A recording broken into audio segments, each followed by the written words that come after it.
1 Samuel, capítulo 16. Nós vamos considerar os 13 primeiros versos.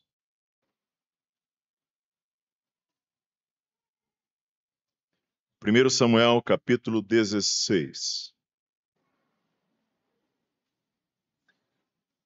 Claro, você tem em conta que essa é uma época em que há muitos espetáculos, muitas peças de teatro, muitos musicais, muitas cantatas. E nós teremos aqui entre nós também na igreja. É uma época muito musical. E a pergunta para nós nessa manhã é: o que a gente deve ver neste momento? Nós chegamos ao Advento de 2023, denomina-se de Advento esse tempo de preparação para celebrarmos o Natal. A palavra vem do latim, significa vir, chegar. E neste momento de muitos espetáculos, qual é o grande espetáculo? Nós teremos uma série de pregações de manhã e à noite, cujo título será É Chegado o Reino dos Céus. E me cabe fazer a abertura dessa série na manhã de hoje, pelo que convido você a lermos esses primeiros versos de 1 Samuel 16. Nos versos 1 a 3, se diz que o Senhor envia Samuel a Belém a fim de ungir um rei. Diz assim: disse o Senhor a Samuel: até quando terás pena de Saul, havendo eu rejeitado, para que não reine sobre Israel? Enche um chifre de azeite e vem. Enviar-te-ia Jessé, o belemita, porque dentre os seus filhos me provi de um rei. Disse Samuel: como irei eu? Pois Saul saberá e me matará. Então disse o Senhor: toma contigo um novilho e dize: vim para sacrificar ao Senhor. Convidarás Jessé para o sacrifício, eu te mostrarei o que hás de fazer, e ungir-me-ás a quem eu te designar. Até aí por enquanto. Você tem aqui esse grande homem de Deus, esse homem extraordinário chamado Samuel, que foi ao mesmo tempo um juiz e um profeta. É ele quem faz a transição da era tribal dos juízes para o período da monarquia hebraica. E foi Samuel quem ungira a Saul como primeiro rei de Israel. Mas deve ser dito que a escolha de Saul foi um ato de escolha do povo. Israel queria ser como as nações vizinhas e escolheu a Saul com base em variáveis humanas, sua altura, sua aparência.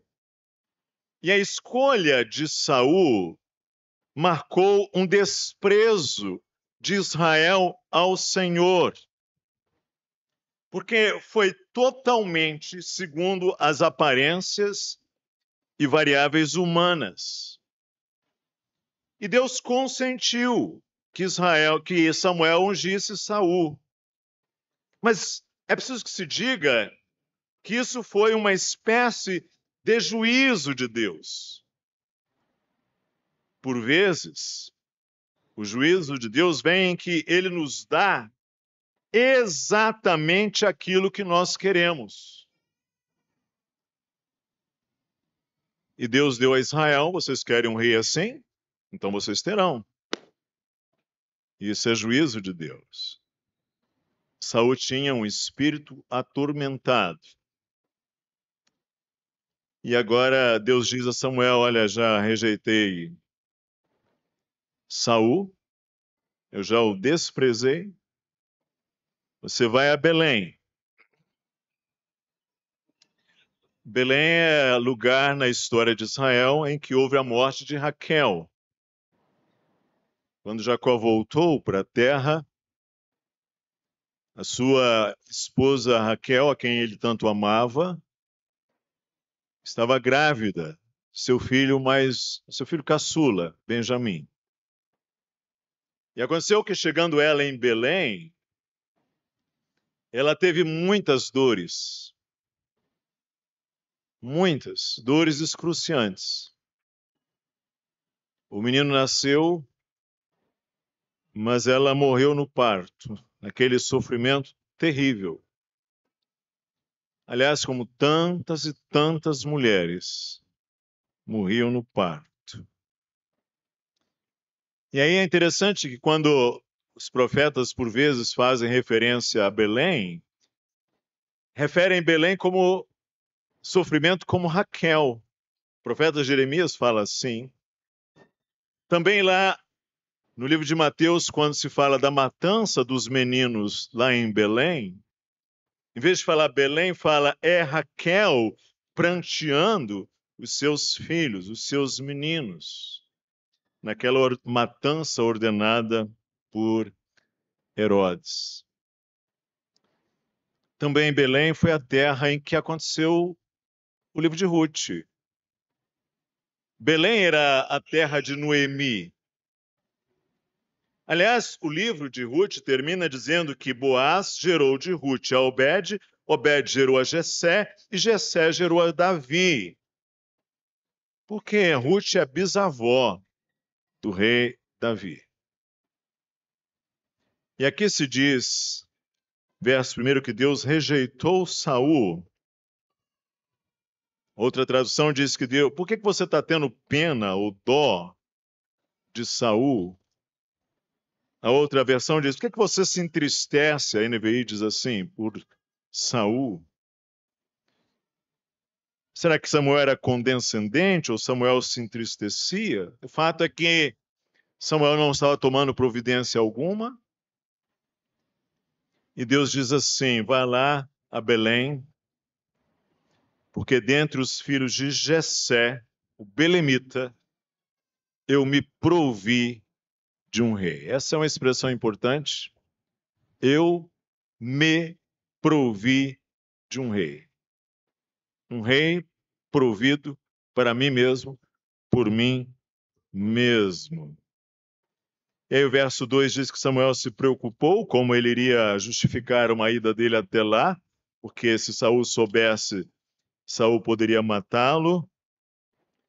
E Deus diz, você vai lá, e diz, vou sacrificar, vou fazer sacrifício, e você separa e santifica Jessé e a sua casa. E aí o verso 3 diz, eu te mostrarei o que has de fazer e ungir-me-ás a quem eu te designar. É bem diferente da escolha de Saul. Porque na escolha de Saul foi o povo que escolheu e Deus consentiu como juízo. Mas aqui não. Aqui Deus diz, eu me provi de um rei. E você vai lá, sobe aquelas montanhas de Belém, aqueles morros de Belém, e eu te mostrarei o que você há de fazer. E você vai me ungir a quem eu te designar. Esse é o ponto. E aí nós temos os versos de 4 a 10, em que Samuel santificou Jessé e a todos os seus filhos, e dá início ao processo de seleção do rei escolhido pelo Senhor. Veja os versos de 4 a 10. Fez, pois, Samuel o que dissera o Senhor, e veio a Belém. Saíram-lhe ao encontro os anciãos da cidade, tremendo, e perguntaram, é de paz a tua vinda? Respondeu ele, é de paz, vim sacrificar ao Senhor. Santificai-vos e vinde comigo ao sacrifício. Santificou ele a Jessé e aos seus filhos, e os convidou para o sacrifício. Sucedeu que, entrando eles, viu a Eliabe, que é o filho primogênito, mais velho de Jessé, e disse consigo: certamente está perante o Senhor o seu ungido. Porém o Senhor disse a Samuel: não atentes para a sua aparência, nem para a sua altura, porque o rejeitei. Porque o Senhor não vê como vê o homem vê o exterior, porém o Senhor o coração. Então chamou Jessé Abinadab, que é o seu segundo filho, e o fez passar diante de Samuel, o qual disse: nem a este escolheu o Senhor.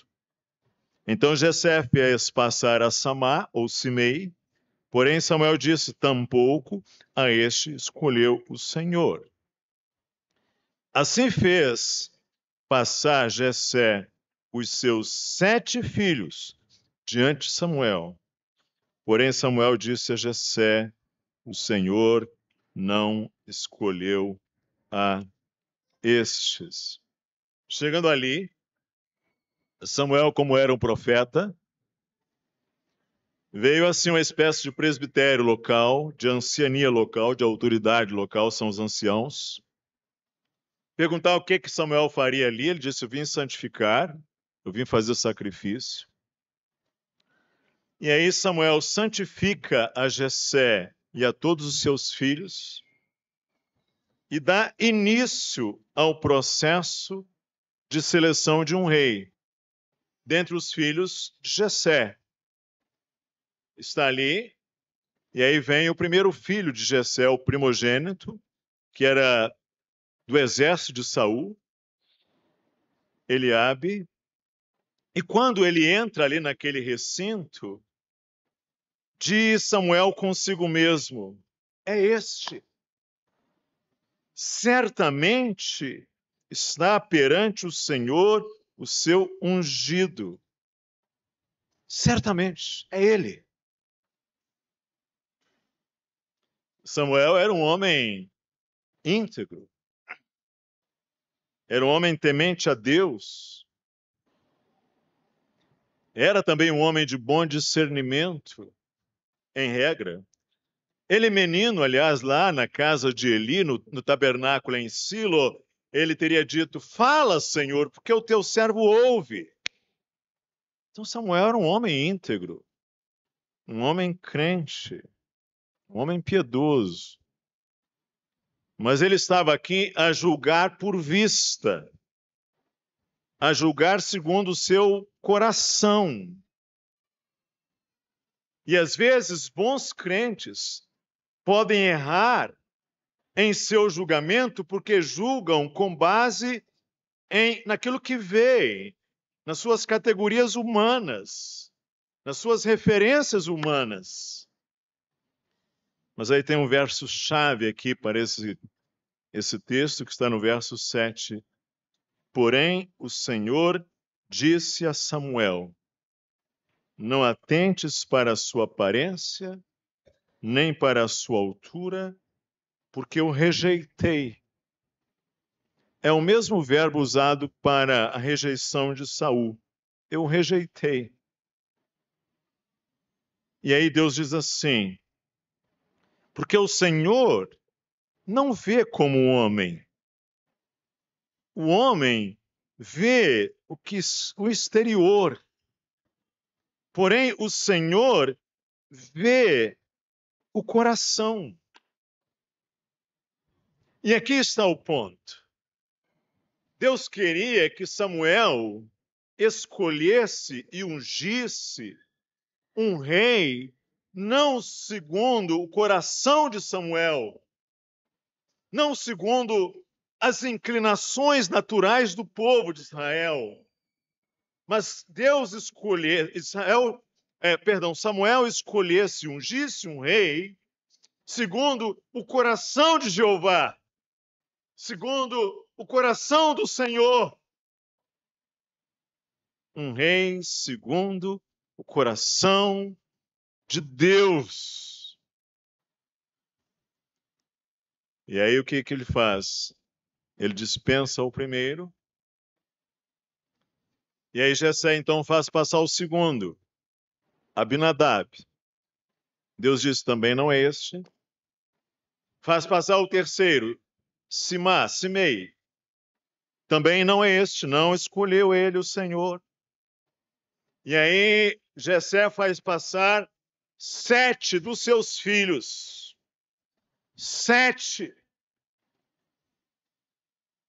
7, e não é por acaso, porque é número de completude, é número de perfeição, é uma espécie de confiança no poderio humano. Você tem ali 7 homens, um tipo de prevalência na carne. E o veredito de Deus é Jeová, dá no final do verso 10, Jeová, o Senhor, não escolheu estes 7. 7 varões. Não se toma em conta as filhas de Jessé. O texto bíblico, aliás, menciona o nome de apenas 2 das irmãs de Davi. E agora você tem, dos versos de 11 a 13, a unção de Davi por Samuel. Vejam os versos de 11 a 13. Perguntou Samuel a Jessé, acabaram-se os teus filhos? Acabaram-se? Ele respondeu, ainda falta o mais moço. Ainda falta o caçula, que está apacentando as ovelhas. Disse, pois, Samuel a Jessé, manda chamá-lo, pois não nos assentaremos à mesa sem que ele venha. Então mandou chamá-lo e fê-lo entrar. Era ele ruivo, de belos olhos e boa aparência? Disse o Senhor Jeová, levanta-te e unge-o, pois este é ele. Tomou Samuel o chifre de azeite e ungiu no meio de seus irmãos. E daquele dia em diante, o Espírito do Senhor se apossou de Davi. Então Samuel se levantou e foi para Ramá. Passam 7. O Senhor não escolheu nenhum deles. Ainda tem alguém? Acabaram-se os teus filhos? Tem um mais moço. Está apacentando as ovelhas. O que o texto está dizendo? É que, do ponto de vista das perspectivas e variáveis humanas, era totalmente improvável que exatamente aquele 8º, o menor, fosse o escolhido. Humanamente, totalmente improvável. E ele está cuidando das ovelhas. Ele não era um militar, não era guerreiro, não estava ainda a serviço no exército de Saul, era um pastor de ovelhas. E que Deus é esse que escolhe pastores de ovelhas? Que Deus é esse que a si mesmo se chama pastor de ovelhas? E pastor é cuidado, pastorear é cuidar. E quando se pastoreia ovelhas, é preciso aprender a característica singular de cuidar das ovelhas, porque a ovelha tem singularidade. Quando se pastoreia as ovelhas, é preciso aprender a defendê-las. Davi, por exemplo, defendeu as ovelhas de seu pai do leão e da ursa. Mas sobre as categorias humanas, o que se tem aqui é humanamente totalmente improvável. Ok. Nem o pai imaginaria que fosse ele.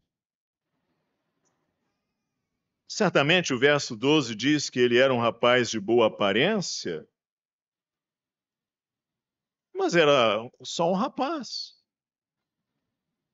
Muito provavelmente aquilo que hoje nós designamos adolescente. Um rapaz, ok, uma aparência agradável ali. Como a gente olha para um menino e diz, gostei desse menino. Mas é isso. E aí vem Deus e diz assim, profeta, levanta. Levanta, apanha este chifre com azeite e unge. Porque é ele. É ele. E aí você tem dois princípios aqui, nos versos 12 e 13, que, especialmente no verso 13, que é muito interessante. Diz assim, então tomou Samuel o chifre de azeite e o ungiu no meio de seus irmãos.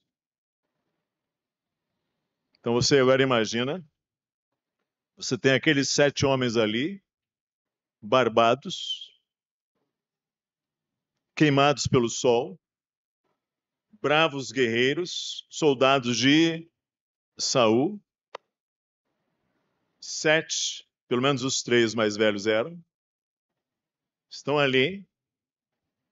E diz que Samuel ungiu Saul na presença ou no meio de seus irmãos. Ou seja, em primeiro lugar, o que está acontecendo aqui é Deus despreza o poder da força e da capacidade da carne, ungiu no meio dos seus irmãos. E isso aqui, gente, é totalmente judaico-cristão. Isso aqui é totalmente anticlimático. Não são assim os povos deste mundo. Não eram assim os povos do Oriente Médio na época. Isto aqui é totalmente improvável. Isto aqui vem do céu. Isto é celestial. Isto vem do coração de Deus.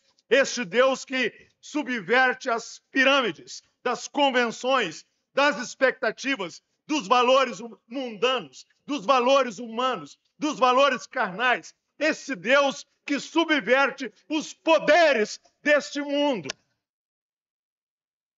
Esse é o primeiro princípio. Unge na presença desses 7. Mas não basta isso. É preciso uma segunda coisa. A total dependência do Espírito Santo, porque está no verso 13. E o Espírito do Senhor se apossou de Davi. É que os valores do reino do céu são outros. Nem por força, nem por violência, mas pelo meu espírito, diz o Senhor.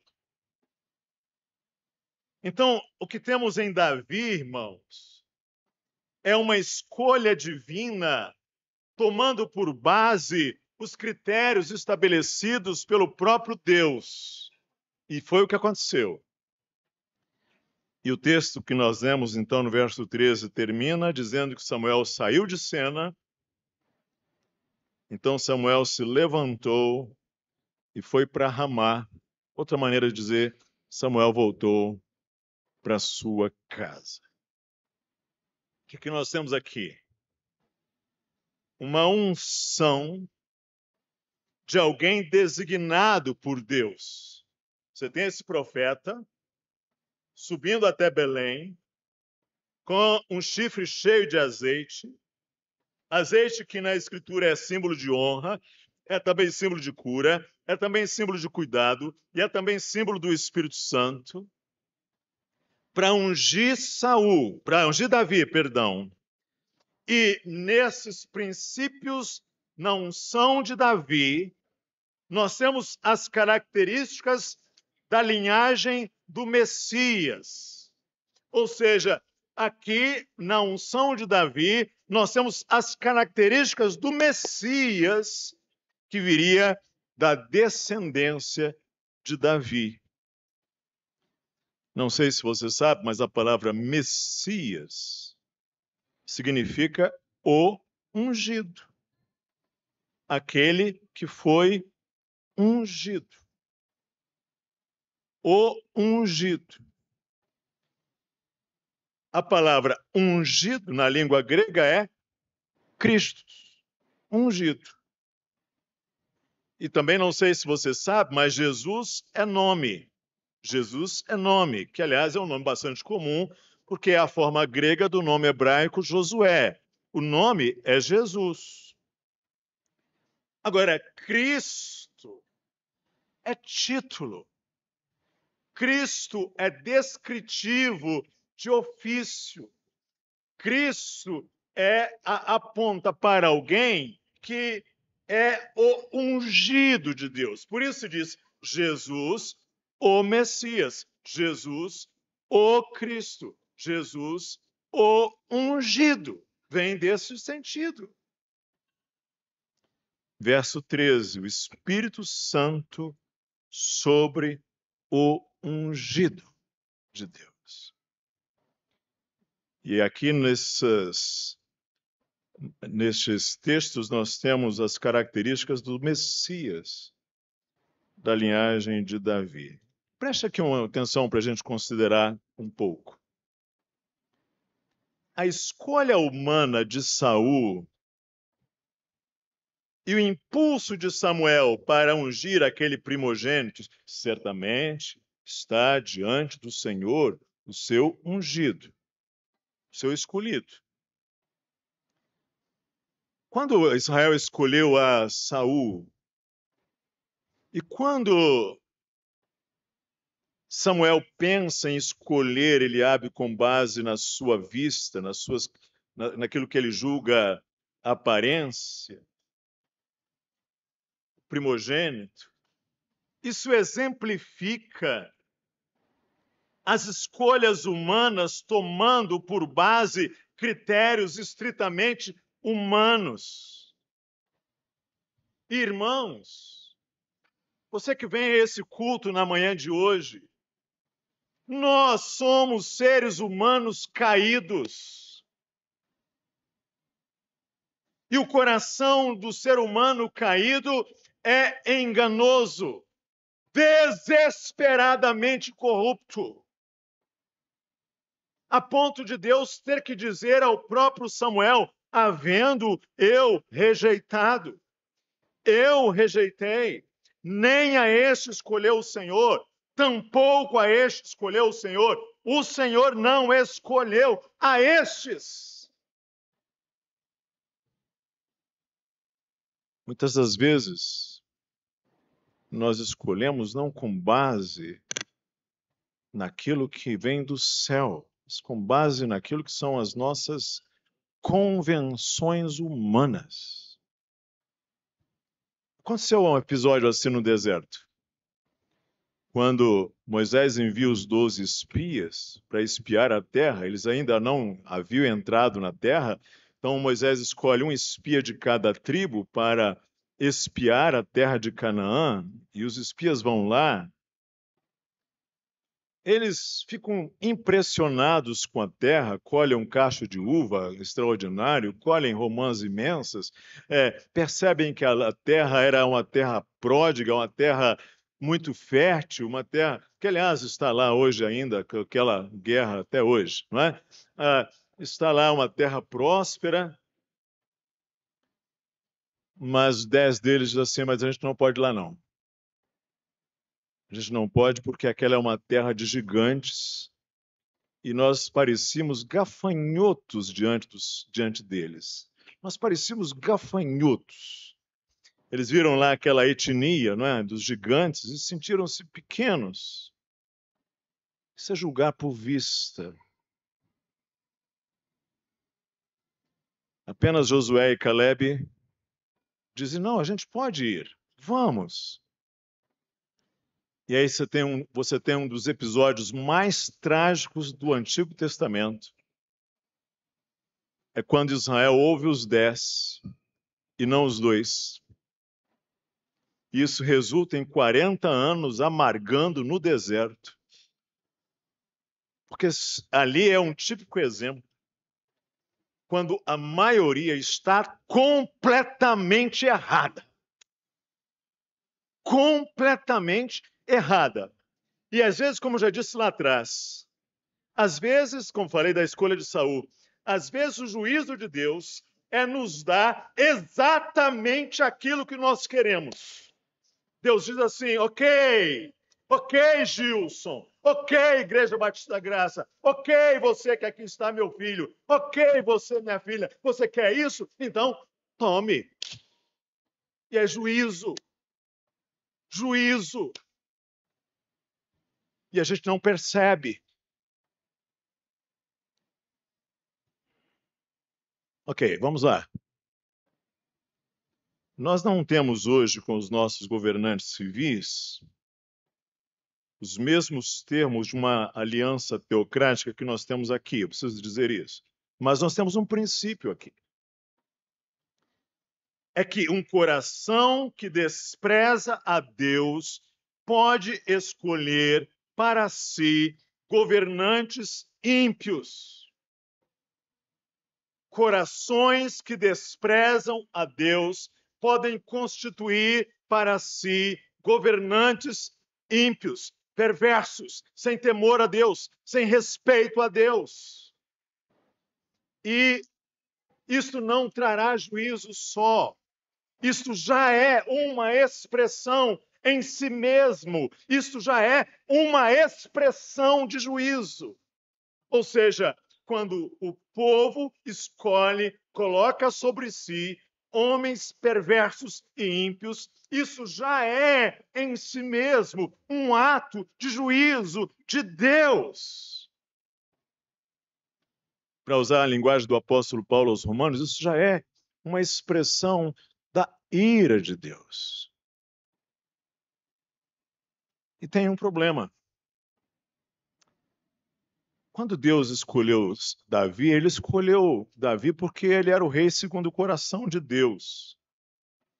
E isso foi muito importante para Israel. Porque o ribeirão não corre mais alto que a fonte. Então, se você tem lá um rei perverso e mau, a sociedade tende a sofrer. O povo tende a sofrer. Isso já é expressão de juízo de Deus.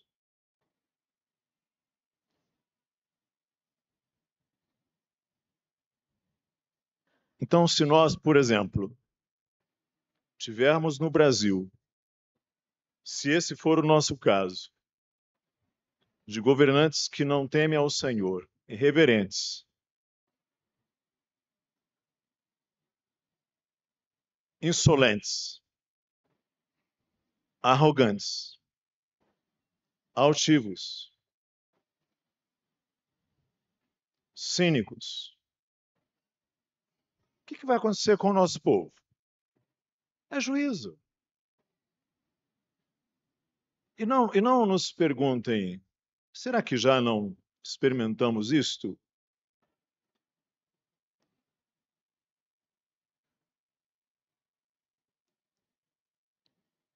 Sabe, irmãos, nós temos hoje, no nosso país, por exemplo, casos macabros. Você parou para ouvir, ler um pouco sobre aquela chacina lá em Sorriso, Mato Grosso do Sul? Aquele homem que entra e mata aquela família? Crianças. Você leu sobre isso? Você tem noção que isso aconteceu em nosso país?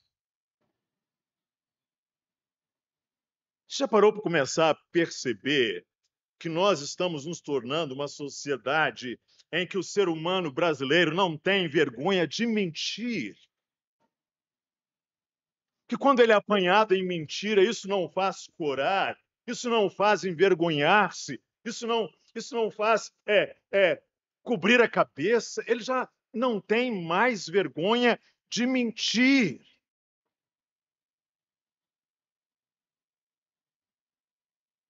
Você já parou para pensar no crescimento da impunidade? Assustadora.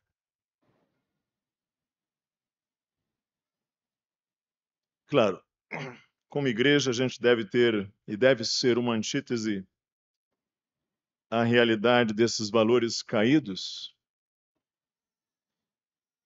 E a gente tem aqui o exemplo de Davi, humanamente totalmente improvável. Que lição a gente pode tomar como igreja? Que a igreja deve depender de Deus para as suas escolhas, que a igreja deve depender de Deus para as suas eleições, que a igreja deve orar. Samuel santificou, sacrificou e santificou Jessé e sua família. Que a igreja deve depender da orientação de Deus, que a igreja precisa dos critérios de Deus, das referências de Deus, não julgar pelos os seus critérios humanos, ou tradicionais, ou costumeiros, mas julgar pelos critérios do Senhor. E colocar isso diante do Senhor. Jesus fez isto. Antes de escolher e chamar os seus primeiros discípulos, ele jejuou e orou. Batizou-se, jejuou e orou, e então foi escolher os seus discípulos. O próprio Filho de Deus. Quando a igreja vai escolher 7 homens para fazer a distribuição às viúvas que estavam a ser negligenciadas, a igreja ora, a igreja pede a direção de Deus, a igreja pede os princípios de Deus e elege e separa os 7. Isso é tão importante, porque quando uma igreja, ou ainda mais, quando uma denominação é orientada por critérios erigidos pelo coração humano, o que se tem geralmente é uma derrocada, uma queda, é um descrédito, é uma vergonha. Você que está aqui, você, irmão, que é uma pessoa mais velha, sabe exatamente do que eu estou falando. Se você tem uma história de vida cristã, você sabe o que eu estou dizendo. É quando a igreja começa a fazer as suas escolhas com base em critérios humanos, em valores humanos, em preferências caídas. Você tem visto o que acontece com muitas dessas igrejas. O resultado é trágico, porque o que nós precisamos é que os nossos líderes constituídos sejam efetivamente resultado da escolha de Deus, da bênção de Deus, dos critérios de Deus, que tenham sobre si a graça do Espírito Santo e que não dependam da força do homem nem da força da carne. A igreja precisa sintonizar com o coração de Deus. E o Senhor não vê como vê o homem. O homem vê o exterior, porém o Senhor o coração. E aí essa perícope, eu preciso terminar. Essa perícope termina assim, esse texto. E Samuel se levantou e foi para Ramá. Ou seja, Samuel saiu de cena. Samuel volta para casa. Ele já cumpriu a sua missão. O rei chegou. Eu comecei essa palavra hoje com uma pergunta. Neste momento de muitos espetáculos, qual é o grande espetáculo? Antigamente, o teatro grego, o teatro de Sófocles, por exemplo, era um teatro de arena, um teatro em lugar aberto. Eles usavam máscaras, e esse era o teatro antigo. Mas o teatro grego, o teatro moderno, perdão, deve muito à dramaturgia francesa, a dramaturgia do Molière, por exemplo, em que você tem ambientes de salões, você tem o palco, você tem cortinas. E ali abrem-se as cortinas e a peça de teatro acontece, as cenas se sucedem, essas cenas formam atos. Primeiro ato, segundo ato, terceiro ato, e os atores se revezam. E tem no teatro vários profissionais que não aparecem. O iluminador, por exemplo, não aparece. O figurinista, aquele que faz os trajes cênicos, não aparece. O aderecista, aquele que fabrica os adereços, não aparece. Aliás, nem os sonoplastas e nem os músicos geralmente aparecem. Aliás, muitas vezes, na maioria das vezes, nem o diretor tem que aparecer. Muitas vezes não aparece. E existe no teatro moderno um profissional que está em desuso, está para desaparecer, porque hoje se usam máquinas, que é aquela pessoa responsável para abrir e fechar as cortinas, de acordo com a orientação dada pelo diretor da cena. É o cortineiro. E esse cortineiro tem 3 características. Primeiro, ele tem que estar sempre atento para fechar e abrir as cortinas. Tem um pano lá que eles chamam de pano de boca, que é a cortina que fecha a cena e a encobre da vista do público, e o cortineiro precisa saber exatamente a hora de abrir a cortina e de fechá-la. E para isso ele precisa conhecer o roteiro e o espetáculo. É essencial para que não haja espaço, abertura para erros. Sabe o que está acontecendo com o cristianismo? O cristianismo está cheio de cortineiros destrambelhados. Estão totalmente atrapalhados. Eles não sabem a hora de fazer o seu serviço. Não sabem quando abrir e nem quando fechar.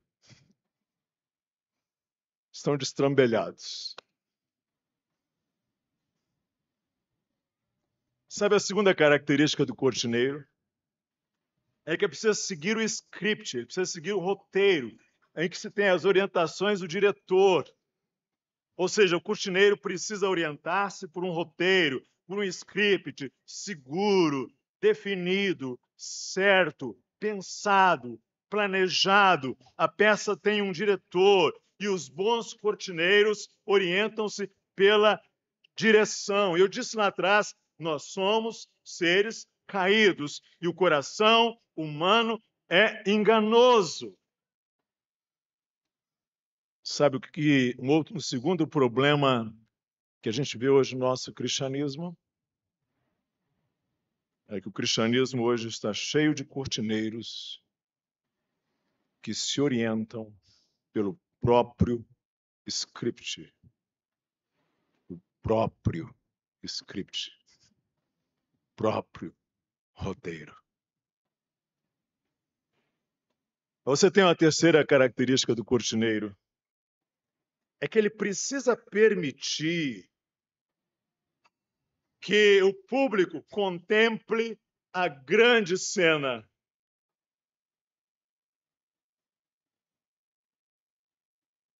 As luzes são lançadas na grande cena. O espetáculo é a grande cena. E sabe, irmãos, tem uma cena no teatro que é o monólogo. Um só ator sobe ao palco, a cortina se abre. O espetáculo é o grande enredo. E ali o foco cai exclusivamente sobre aquela pessoa. Uma só voz, um só texto. E aí o cortineiro precisa estar lá atrás da cortina. Literalmente, a gente não tem essa expressão? Eu preciso ficar atrás das cortinas? Porque a função do cortineiro é manipular a cortina de um espetáculo.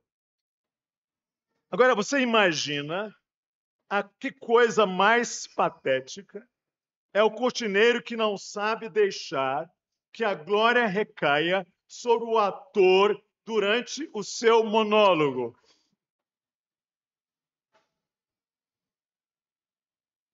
Esse é um terceiro problema nosso. É que o cristianismo hoje está cheio de cortineiros narcísicos. Eles querem a glória para si. Não sabem o seu lugar. A cristandade está saturada de cortineiros que querem ser o próprio espetáculo. Afinal de contas, ninguém espera que as cortinas fechem quando o ator acaba de entrar em cena. E assim, o que se tem aqui? Davi era o rei. Samuel sai de cena. E o que você tem aqui nesse primeiro livro de Samuel é Davi entra em cena. Samuel, o cortineiro, foi para casa, voltou para Ramá. O rei foi ungido. O poderio carnal foi desprezado. O Espírito do Senhor está sobre o seu escolhido. É assim. João Batista, um outro cortineiro que foi para casa. Ele aponta ao Messias. Convém que ele aumente e que eu diminua. A cortina se fecha e João é decapitado, com a cabeça servida na bandeja da filha de Herodias. Davi foi ungido, mas Davi, no fim das contas, foi apenas um cortineiro. A raiz de Davi, a força de Davi, de onde ele obtinha a energia vital, seria um filho dele, um descendente dele, também belemita. E ele vem ao mundo e a forma como ele surge é também improvável. Mas lembrem-se, o Senhor não vê como vê o homem. O Senhor se ri dos 7 filhos dos homens. O Senhor despreza o poderio humano. O poder de Deus se aperfeiçoa na fraqueza. Porque Deus escolheu as coisas loucas deste mundo para confundir as sábias. E Deus escolheu as coisas fracas deste mundo para confundir as fortes. E Deus escolheu as coisas vis deste mundo e as desprezíveis e as que não são para aniquilar as que são, para que nenhuma carne se glorie perante ele. Mas eu queria dizer uma coisa para você. Os fiéis cortineiros foram peças essenciais para o sucesso das peças teatrais. A sua sensibilidade para entender a hora certa de abrir a cortina, de perceber o volume dos aplausos. Isso era importante para fazer um bom trabalho. Abrir, fechar, entrada, saída. Ana Van, Ana Rie.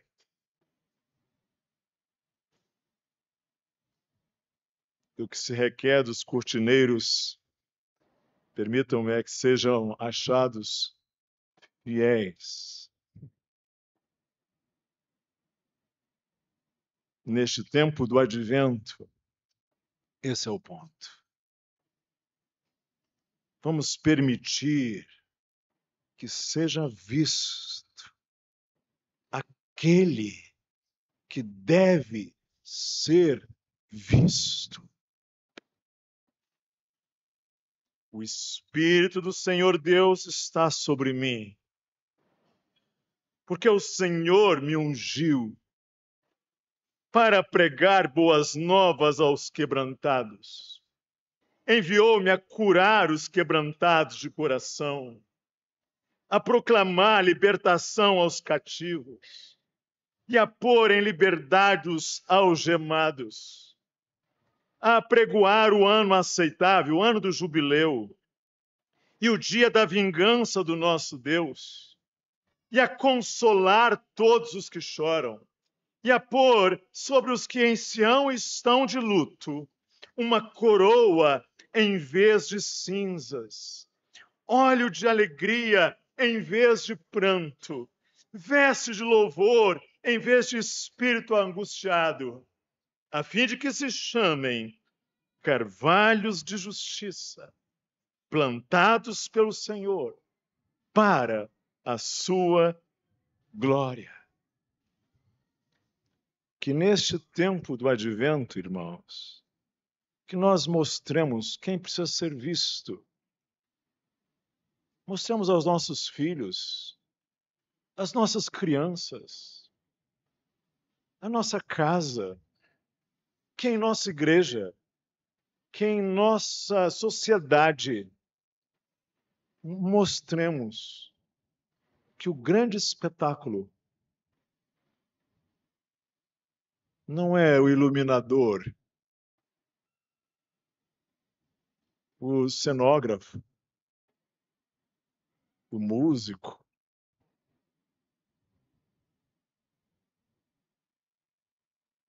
nem mesmo o diretor do script ali. O que nós precisamos é que o mundo veja a grande cena.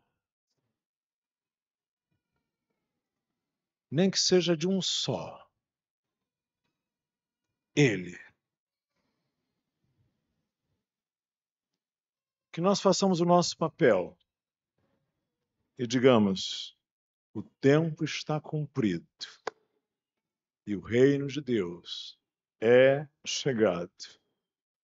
Arrependei-vos e crede no Evangelho.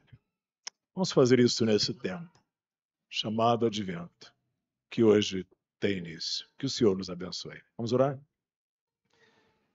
Senhor, ajuda-nos a focarmos em Cristo nesses dias. Que Ele seja visto por nós.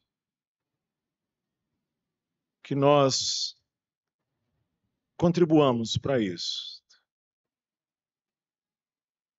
para que Cristo seja contemplado em toda a sua realeza, como nosso Rei, como nosso Senhor, que veio da casa de Davi, um rei segundo o coração do Senhor, totalmente, humanamente improvável, mas escolha do Senhor.